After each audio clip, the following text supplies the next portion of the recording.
संगत जी, प्यार से कहना दहन निरंकार जी। कि जैसे हम दुनिया में तो देखते हैं कि जो हम टर्मिनोलॉजी यूज़ करते हैं आस्तिक और नास्तिक, कि एक सर्टेन परसेंटेज जो ये अस्तित्व में विश्वास भी नहीं करती कि ये एग्जिस्टेंस इस प्रभु की है ही नहीं।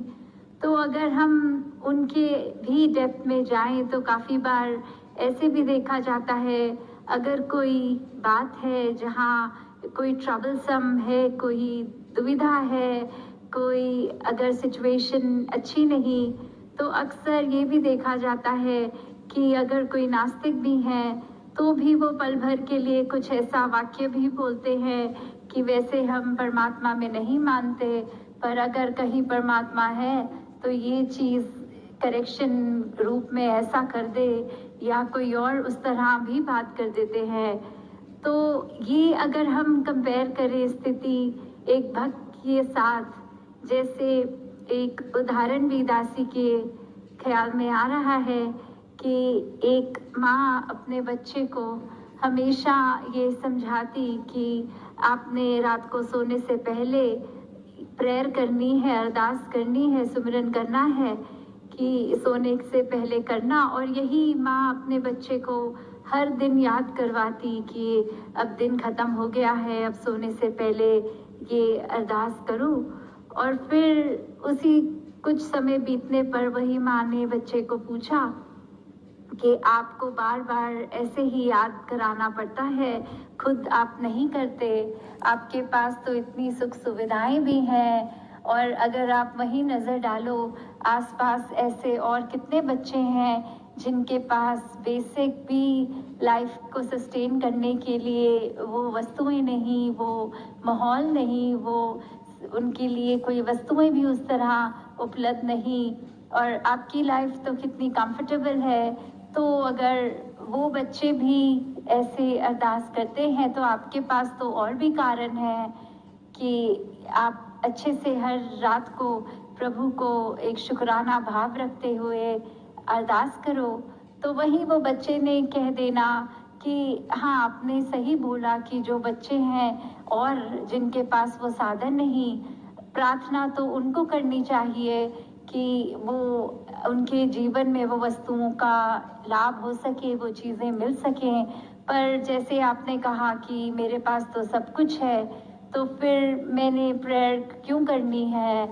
तो वही माँ ने वो बात समझानी कि सिर्फ एक भक्त की अवस्था कि हर समय चाहे कुछ हो हाथ में चाहे ना, वो एक रस रहने के लिए वो हर दिन इस परमात्मा से जुड़कर वो एक शुक्राना, वो एक एहसास कि इतनी चीज़ें हैं जो आगे किसी के पास शायद नहीं भी हैं।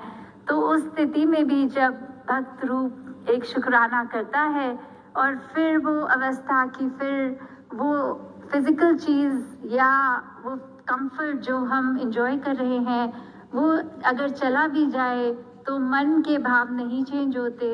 वो वही प्रभु परमात्मा से अरदास ये लगी रहती है कि जो दिया है उसी में हमारी भलाई है। तो वही बात कि एक विश्वास रखने वाले या ना रखने वाले और भक्तों की श्रेणी जो हर पल पे यही विश्वास और पक्का करते हैं कि परमात्मा जो है, जिसका ब्रह्म ज्ञान रूप जब मिलता है तो परमात्मा के रूबरू दर्शन होके ये विश्वास, इस पे ये जर्नी स्टार्ट होती है। कृपा करे कि जहाँ सभी के मन में इस निराकार प्रभु परमात्मा के प्रति विश्वास और प्रबल होता जाए, वही अपनी भक्ति को हर कोई मजबूत करते हुए एक आनंद हमेशा जो ब्लिस होती है उसको एक महसूस करना हर स्थिति में। और दासी इन्हीं शब्दों से इजाज़त लेके जहाँ आने वाले कुछ और दिनों में भी अपने मन के भाव आपके समक्ष रखेगी, दातार सभी पे कृपा करे कि भक्ति को मजबूत करते हुए सब अपना जीवन जीते चले जाएं। साथ संगत जी धन्यकार जी। साथ संगत जी प्यार से कहना धन्यकार जी। साथ संगत जी दासी आप जी के समक्ष एक कहानी रखने जा रही है। कहानी का हेडिंग है साथ संगत जी भक्त की चमक। साथ संगत जी दासी से जो भी टूटिया हो उसे बख्श लेना जी। साथ संगत जी चलिए शुरू करते हैं। साथ संगत जी एक ऋषि लोटा रोज मांजते थे। एक शिष्य ने उनसे कहा कि गुरुवर लोटे को रोज मांजने की क्या ज़रूरत है। साथ संगत जी सप्ताह में एक बार मांज लिया करें। ऋषि ने कहा साथ संगत जी बात तो सही है। और फिर उसके बाद उन्होंने उससे नहीं मांजा। उस लोटे की चमक फीकी पड़ने लगी। साथ संगत जी सप्ताह बाद ऋषि ने शिष्य से कहा कि लोटे को साफ कर दो। शिष्य साथ संगत जी लोटे को काफ़ी देर मांजने के बाद भी पहले वाली चमक नहीं आई। साथ संगत जी ला सका तब और काफ़ी देर मांजा तब वह कुछ चमका। साथ संगत जी शिष्य ने कहा लोटे से सीखो।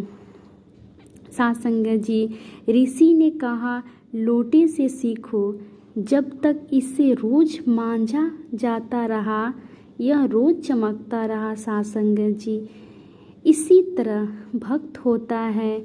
यदि वह रोज सिमरन न करे साथ संगत जी तो सांसारिक विकारों से अपनी चमक खो देता है।